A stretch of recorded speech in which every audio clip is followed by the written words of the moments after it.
क्या माँ बाप के कर्मों का फल भी बच्चों को भुगतना करता है? कर्म का सिद्धांत कहता है कि जो बोएगा वहीं काटेगा। उसमें पति पत्नी या बेटा बेटी हिस्सेदार नहीं होते, लेकिन अगर कर्म करते वक्त आप हिस्सेदार हुए हो तो काटते वक्त भी आप हिस्सेदार होंगे जरूर।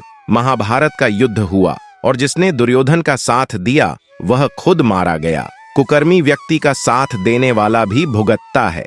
अगर औलाद कुकर्मी के अधीन है तो वह तो भुगतेगी ही, लेकिन साथ में जो लोग उस कुकर्मी का साथ देंगे वह भी भुगतेंगे। तो हमारे प्रिय दर्शकों, आज की वीडियो ज्ञान से भरी होने वाली है। आइए बिना किसी देरी के शुरू करते हैं। भगवान विष्णु ने स्वयं बताया है कि माँ बाप के अच्छे और बुरे कर्मों का फल उनकी औलाद को भोगना पड़ता है।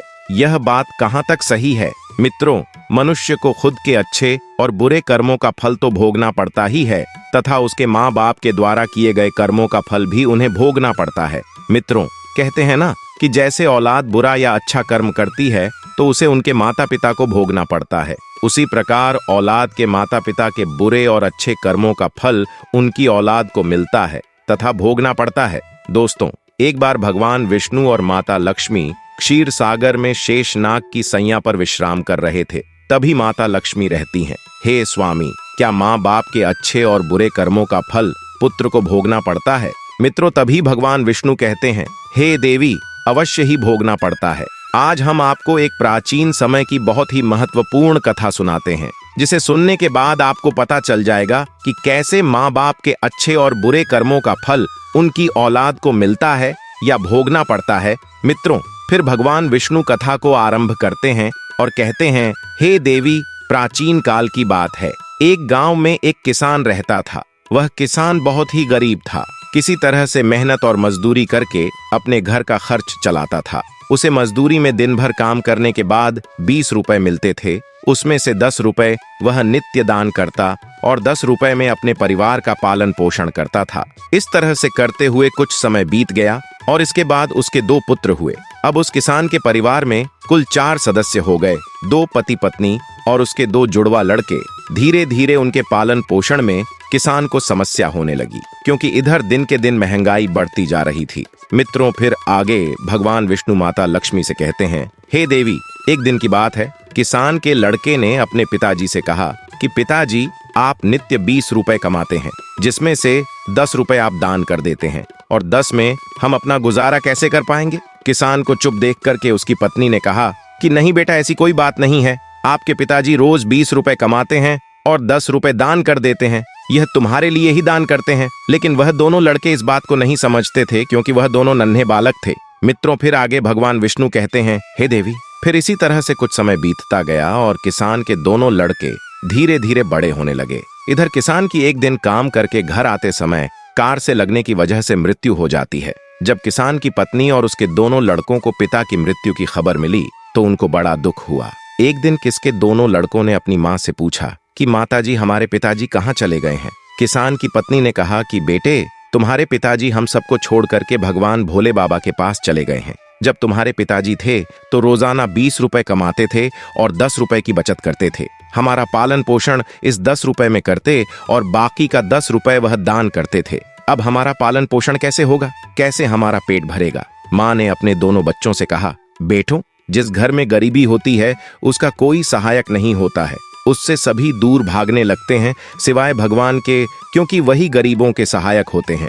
बेटों ने अपनी माँ से कहा कि माताजी, ऐसा मत सोचिए। हम दोनों भाई भगवान भोले बाबा के पास जाएंगे और अपने पिताजी को वापस लेकर के आएंगे, क्योंकि हमने सुना है भगवान भोले बाबा बड़े दयालु हैं। वह हमारे दुखों को देखकर हमारे ऊपर अवश्य ही उन्हें दया आएगी और वह हमारे पिताजी को हमारे साथ अवश्य ही भेज देंगे। मित्रों, फिर आगे भगवान विष्णु कहते हैं, हे देवी, वह नन्हे बच्चों की बात पर उसकी माँ ध्यान नहीं देती है। एक दिन की बात है कि किसान की पत्नी अपने दोनों लड़कों को घर पर छोड़ करके गांव में किसी काम के लिए चली गई, और उधर जो उसके दोनों लड़के थे वह दोनों भाई आपस में सोचने लगे, क्यों ना हम कैलाश पर्वत पर भगवान शंकर के पास चले और अपने पिताजी को वापस लेकर के आए। ऐसा सोच करके अपने पिताजी को लाने के लिए वह दोनों भाई अपने घर से चल देते हैं। दोस्तों, उन दोनों भाइयों को चलते चलते काफी समय बीत गया। इस समय उनको थकान का अनुभव हुआ और दोनों भाई एक बहुत विशाल बरगद के पेड़ को देखकर के उसकी छाया में आकर के खड़े हो गए। दोनों भाइयों ने सोचा कि बरगद के इस पेड़ की छाया में थोड़ा सा विश्राम करते हैं। फिर दोनों भाई इस बरगद के पेड़ के नीचे बैठकर विश्राम करने लगे। तभी उस बरगद के पेड़ ने इंसान की आवाज में कहा कि बेटे, तुम लोग कौन हो और कहाँ जा रहे हो? मेरी छाया में आज तक तुम्हारे जैसे कोमल बालक नहीं बैठे हैं। फिर उन दोनों बच्चों ने कहा कि हम किसान के बेटे हैं और अपने पिताजी को लाने के लिए हम कैलाश पर्वत पर भगवान भोले बाबा के पास जा रहे हैं। उस बरगद के पेड़ ने जब उन बच्चों की बात सुनी तो कहा कि पुत्रों, तुम मेरे लिए भी भगवान भोले बाबा से एक प्रश्न पूछ करके आना। वो कहने लगा कि मैं कई वर्षों से यहाँ पर लगा हुआ हूँ, लेकिन मेरा एक भी पत्ता जमीन पर नीचे नहीं गिरता है और ना ही मेरी डालियां कभी सूखती हैं। मैं कितने वर्षों तक और यहाँ पर खड़ा रहूंगा? मैंने अपने पूर्व जन्म में ऐसा कौन सा पाप किया है जिस कारण से मुझे इस योनि से मुक्ति नहीं मिल पा रही है? इसका कौन सा कारण है? तब उन दोनों लड़कों ने कहा कि ठीक है, हम भगवान भोले बाबा से तुम्हारा यह प्रश्न जरूर पूछ करके आएंगे। मित्रों, फिर आगे भगवान विष्णु माता लक्ष्मी से कहते हैं, हे देवी। इतना कहकर के वह दोनों बालक वहां से आगे चलते हैं। रास्ते में उन्हें एक बहुत ही भयानक बड़ा सा सांप मिल गया। उस सांप को देखकर के वह दोनों भाई डर के मारे कांपने लगे और खड़े हो गए। वहां से वह दोनों भाई भागने ही वाले थे।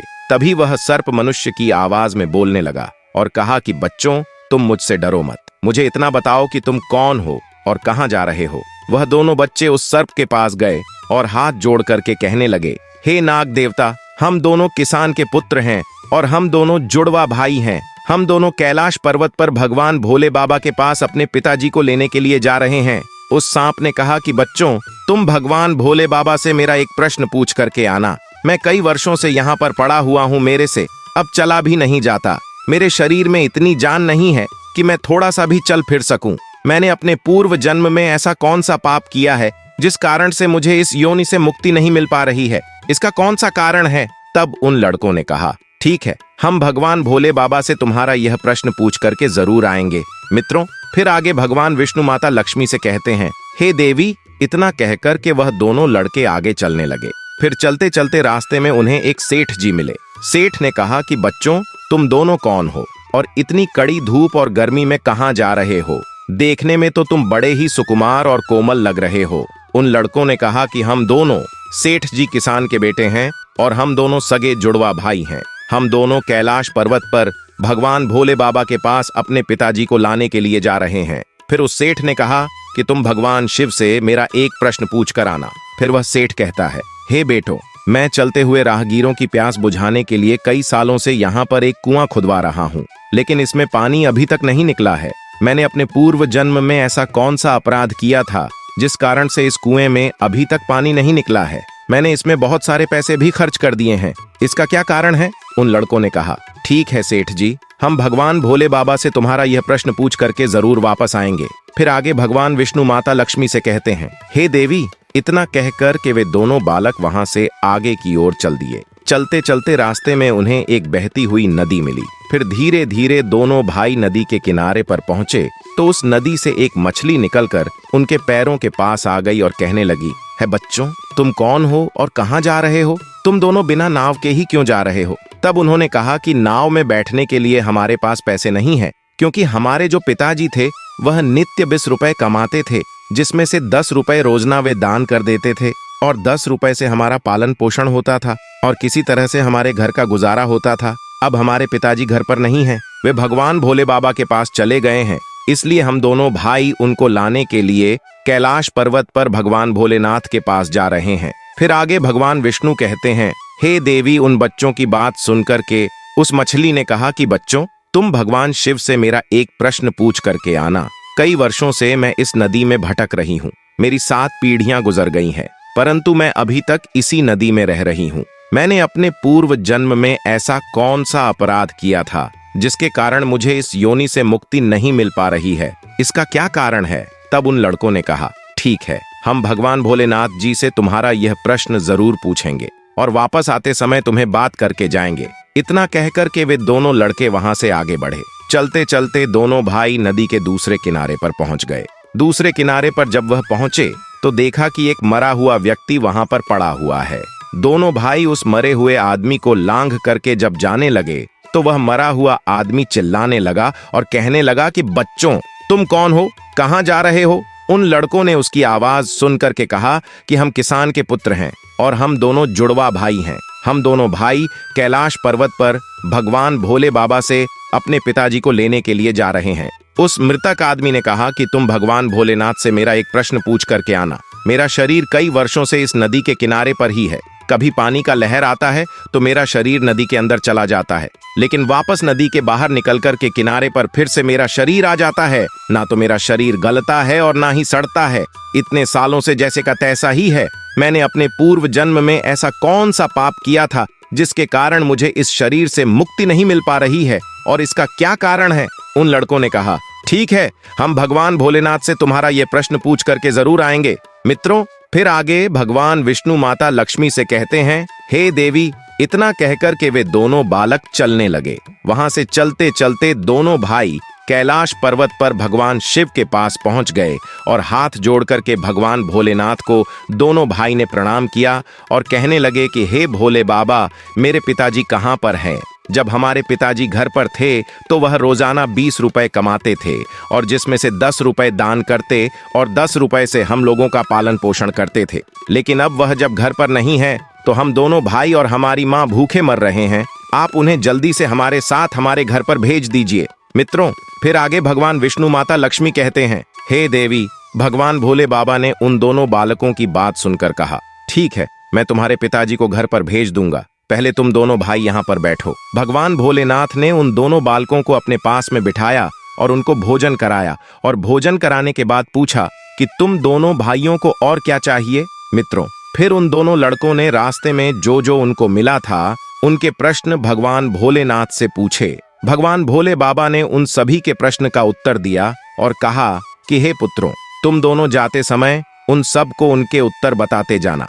और भगवान भोलेनाथ ने कहा कि तुम दोनों अपने घर पर जाओ, तुम्हारी माँ तुम्हारा इंतजार कर रही है। तुम्हारे पिताजी तुम्हारे घर पर पहुंच जाएंगे। फिर दोनों भाई भगवान भोलेनाथ को प्रणाम करके वहां से वापस अपने घर के लिए चलने लगे। चलते चलते रास्ते में सबसे पहले उन्हें वही मरा हुआ आदमी मिला जो नदी के किनारे पर पड़ा हुआ था। उन दोनों लड़कों को देखकर के वह मरा हुआ आदमी कहने लगा, बच्चों, तुमने भगवान भोले बाबा से मेरा प्रश्न पूछा था? तब उन्होंने कहा कि हाँ, हमने भगवान भोलेनाथ से तुम्हारा प्रश्न पूछा था। भगवान भोलेनाथ ने कहा कि तुम पहले बहुत बड़े विद्वान थे, परंतु किसी को भी अपना ज्ञान नहीं बांटा। अब मर गए तो वह ज्ञान तुम्हारे अंदर ही अंदर खोल रहा है। जब तक तुम अपना ज्ञान किसी को नहीं बांटोगे तब तक तुम्हारी आत्मा को शांति नहीं मिलेगी। फिर मित्रों, आगे भगवान विष्णु माता लक्ष्मी से कहते हैं, हे देवी। फिर उस मृतक आदमी ने कहा कि बच्चों, अब ऐसी हालत में मेरे पास ज्ञान लेने के लिए कौन आएगा? तुम ही मेरा ज्ञान ले लो। फिर उस मृतक आदमी ने दोनों भाइयों को जितना भी उसके पास ज्ञान था वह सारा ज्ञान उन दोनों बालकों को दे दिया, और ज्ञान देने के बाद तुरंत ही उसकी आत्मा को मोक्ष की प्राप्ति हो गई। फिर दोनों भाई वहां से आगे चल पड़े। चलते चलते उन्हें वहीं मछली मिली। मछली ने कहा कि बच्चों, क्या तुमने भगवान भोले बाबा से मेरा प्रश्न पूछा था? उन दोनों बालकों ने कहा कि हाँ, भगवान भोलेनाथ से मैं तुम्हारा प्रश्न पूछा था। उन्होंने कहा है कि तुम्हारे अंदर अमृत है। जब तक तुम इस अमृत को किसी को नहीं दोगी तब तक तुम ऐसे ही व्याकुल रहोगी। फिर मछली ने कहा कि बच्चों, अब कौन मिलेगा मुझे? तुम ही मेरा अमृत ले लो। फिर मछली ने अपना अमृत उन दोनों बच्चों को दे दिया, और अमृत देते ही उस मछली की आत्मा को मोक्ष की प्राप्ति हो गई। इसी तरह से दोनों भाई वहां से आगे बढ़े तो चलते चलते रास्ते में उन्हें वहीं सेठ मिला जो राहगीरों के लिए कुआं खुदवा रहा था। उस सेठ ने जैसे ही दोनों लड़कों को देखा तो बड़े प्रेम से हाथ जोड़ करके कहने लगा कि बेटे, तुम दोनों लोगों ने मेरा भगवान भोले बाबा से प्रश्न पूछा था। उन्होंने कहा कि हाँ, पूछा था। भगवान भोलेनाथ ने कहा कि आपके घर में 2 जवान कन्याएं कुंवारी बैठी हुई हैं। जब तक आप उन दोनों कन्याओं का विवाह नहीं करेंगे और कन्यादान नहीं करेंगे तब तक इस कुएं में पानी नहीं निकलेगा। पहले जो तुम्हारा कर्म है उसे करिए, जो ईश्वर ने तुमको दायित्व सौंपा है। पहले आप कन्यादान करो, उसके बाद इस कुएं को खुदवाना। मित्रों, फिर उस सेठ ने कहा कि मैं अपनी कन्याओं के लिए लड़का कहाँ ढूंढने के लिए जाऊंगा? तुम दोनों मुझे बहुत ही सीधे स्वभाव के दिख रहे हो और सुंदर भी हो और देखने में एक जैसे दिख भी रहे हो। अब तुम दोनों जवान भी हो गए हो और विवाह के योग भी हो गए हो, तो हे बेटों, तुम दोनों ही मेरी लड़कियों से विवाह कर लो। दोस्तों, फिर आगे भगवान विष्णु माता लक्ष्मी से कहते हैं, हे देवी, फिर उस सेठ ने अपनी दोनों लड़कियों का विवाह उन दोनों लड़कों के साथ कर दिया। फिर सेठ ने वहां से अपनी दोनों बेटियों को बहुत सारा धन देकर विदा कर दिया। दोनों भाई आगे चले। चलते चलते रास्ते में उन्हें वहीं सर्प मिला। उस सर्प ने कहा कि बच्चों, क्या तुमने भगवान भोले बाबा से मेरा प्रश्न पूछा था? तब उन्होंने कहा, हाँ पूछा था। भगवान भोलेनाथ ने कहा कि तुम्हारे पास जो नागमणि है, तुम उस नागमणि को धरती पर नहीं उगलते हो और ना कभी किसी को दान दिया है। जब तक तुम इस मणि का दान नहीं करोगे तब तक तुम्हारा शरीर ऐसे ही बना रहेगा। फिर उस सांप ने कहा कि बच्चों, मैं यह नागमणि अब किसको दूं? इस नागमणि को तुम ही ले लो। फिर उस सांप ने अपनी नागमणि को उन बच्चों को दे दिया। नागमणि को देते ही उस सर्प की आत्मा को मोक्ष की प्राप्ति हो गई। इस तरह से वे दोनों भाई अपनी पत्नी को लेकर फिर आगे चलने लगे। चलते चलते रास्ते में उन्हें वहीं बरगद का विशाल पेड़ मिला, जिसके नीचे छाया में वह विश्राम करने के लिए बैठे थे। उसने पूछा कि बच्चों, क्या तुमने भगवान भोले बाबा से मेरा प्रश्न पूछा था? उन्होंने कहा, हाँ पूछा था। भगवान भोलेनाथ ने कहा कि पूर्व जन्म में तुम्हारा काम गुरुकुल में बच्चों को शिक्षा देना था। तुम्हारा पद एक गुरु का था, परंतु तुम उसके बदले में छोटे छोटे बच्चों से अपना काम करवाते थे, हाथ पैर दबाते और उन्हें अच्छी तरह से शिक्षा नहीं देते थे। तुम पूर्व जन्म में बहुत बड़े विद्वान थे, परंतु तुमने उन बच्चों को शिक्षा नहीं दी। उन बच्चों के श्राप के कारण तुम हिलडोल नहीं सकते। तुम्हारे अंदर जो ज्ञान भरा हुआ है उसे किसी को दे देना, इसके बाद में तुम्हें फिर मोक्ष की प्राप्ति होगी। मित्रों, फिर आगे भगवान विष्णु माता लक्ष्मी से कहते हैं, हे देवी। उन दोनों लड़कों की बात सुनकर उस पेड़ ने कहा कि मैं यह ज्ञान किससे दूंगा, तुम ही ले लो। फिर उस बरगद के पेड़ ने दोनों भाइयों को अपना जितना भी उसके पास ज्ञान था सब दे दिया। जैसे ही उस बरगद के पेड़ ने उन दोनों बच्चों को अपना ज्ञान दिया तो उसकी भी आत्मा को शांति मिल गई और वह उस पेड़ की योनि से मुक्त हो गया। फिर दोनों भाई अपनी पत्नियों के साथ चलते चलते अपने घर पहुंच गए। जब दोनों भाई अपने घर पहुंचे तो किसान की पत्नी उनको देख करके बड़ी खुश हुई और कहने लगी कि बेटों, तुम दोनों कहाँ चले गए थे और यह दोनों लड़कियां तुम्हारे साथ में कौन है? फिर दोनों भाइयों ने जो भी उनके साथ घटनाएं घटी थीं वह सब कुछ अपनी माँ को बता दिया। फिर दोस्तों, आगे भगवान विष्णु माता लक्ष्मी से कहते हैं, हे देवी, अब उन दोनों बच्चों को ज्ञान हो चुका था कि हमारे पिताजी वापस नहीं आ सकते। अब उनकी मुक्ति हो चुकी है। उनके पिताजी ने जो दान धर्म किया था उसका फल उन दोनों भाइयों को भगवान भोले बाबा ने दे दिया। मित्रों, इस प्रकार से भगवान विष्णु ने माता लक्ष्मी को बताया है कि माता पिता के अच्छे और बुरे कर्मों का फल उनकी औलाद को कैसे प्राप्त होता है और पूर्व जन्म के कर्मों का फल व्यक्ति को कैसे मिलता है और उसके पिता द्वारा किए गए पाप और पुण्य कर्म भी उसके बच्चों को कैसे मिलते हैं। गीता में श्री कृष्ण कहते हैं कि हमारा भाग्य हमारे ही अतीत के कर्मों का फल है। उसी तरह हम आज जो कर्म कर रहे हैं वो हमारे आने वाले कल को निर्धारित करेंगे। इसलिए हमें हमेशा अपने कर्म अच्छे रखने चाहिए ताकि हमें इसका फल भी अच्छा ही मिले। गीता में श्री कृष्ण कहते हैं, उनके कर्जदार और वफादार हमेशा रहिए जिन्होंने आपके बुरे समय में आपका साथ दिया। अंजाम की खबर तो कर्ण को भी थी, लेकिन बात तो मित्रता निभाने की थी। श्री कृष्ण कहते हैं, शांति, सौम्यता, मौन, आत्मसंयम और पवित्रता, ये पांचों चीजें मन को अनुशासित करती हैं। हर व्यक्ति में ये सारे गुण होने चाहिए, तभी वह सही मार्ग पर चल सकता है। गीता में कहा गया है कि आप किसी का भाग्य नहीं बदल सकते, लेकिन अच्छी प्रेरणा देकर उसका मार्गदर्शन तो कर ही सकते हैं। श्री कृष्ण के अनुसार जीवन में कभी मौका मिले तो सारथी बनना स्वार्थी नहीं। अहंकार मनुष्य से वह सब करवाता है जो अंत में उसी के विनाश का कारण बनता है। इसलिए मनुष्य को जितनी जल्दी हो सके अपना अहंकार त्याग देना चाहिए। श्री कृष्ण कहते हैं, कर्म वो फसल है जिसे इंसान को हर हाल में खुद काटना ही पड़ता है। इसलिए हमेशा अच्छे बीज बोए ताकि फसल अच्छी हो। गीता के अनुसार हर इंसान में कुछ न कुछ प्रतिभा होती है, लेकिन अक्सर इसे लोग दूसरों के जैसा बनने में नष्ट कर देते हैं। मित्रों, उम्मीद करता हूँ आप सभी लोगों को यह कथा और कहानी पसंद आई होगी। अगर आप लोगों को यह कथा पसंद आई हो तो वीडियो को लाइक जरूर करें और कमेंट में जय श्री हरि विष्णु लिखकर चैनल को सब्सक्राइब करके बेल आइकन पर प्रेस कर लीजिए, जिससे आप सभी लोगों को आध्यात्मिक कथाएं सबसे पहले प्राप्त हो सके। वीडियो को पूरा देखने के लिए आप सभी का धन्यवाद।